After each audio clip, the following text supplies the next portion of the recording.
Je tente un truc.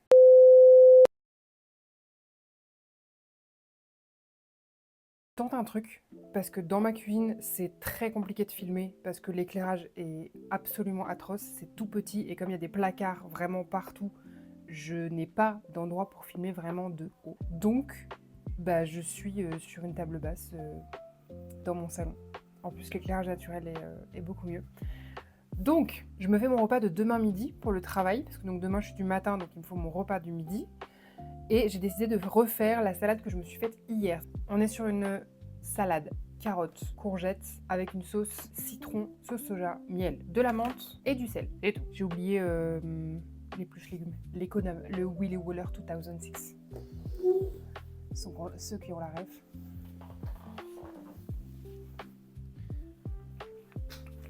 Et toi, Pic-Pic? Miaou. Non, c'est ma place, ça. T'es en train de me griffer, là.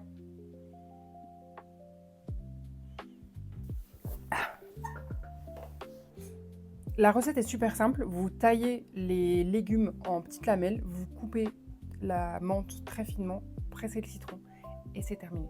D'accord? Dans un grand saladier.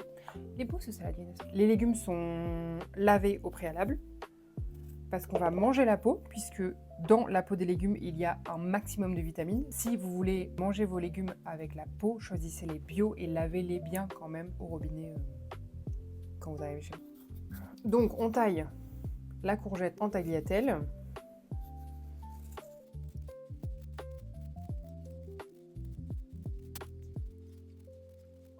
Le plus possible. La fin, c'est pas évident, hein, j'avoue.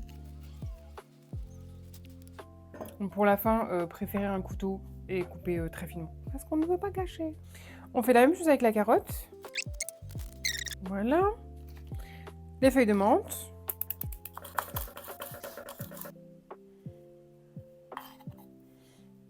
Le jus d'un citron entier. Là, j'ai pris un citron vert. Hier, je l'ai fait avec un citron jaune. C'est vraiment en fonction de vos goûts. Moi, je préfère le citron vert. Hier, j'avais un citron jaune dans mon frigo, donc je l'ai utilisé. Mais je préfère le citron vert. Voilà. On met une bonne pincée de sel. Voilà. Au niveau du miel, en quantité environ, on va dire une cuillère à soupe de miel.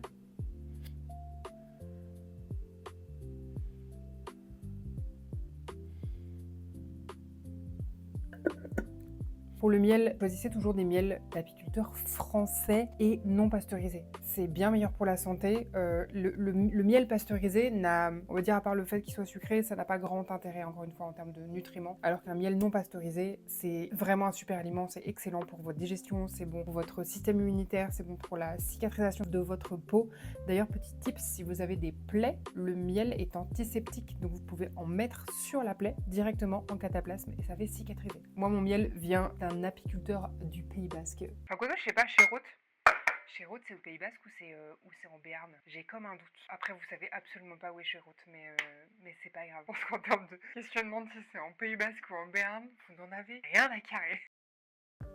Environ une cuillère à soupe de sauce soja. Là, c'est de la sauce soja qui est sans gluten. C'est la sauce soja de chez Ayama.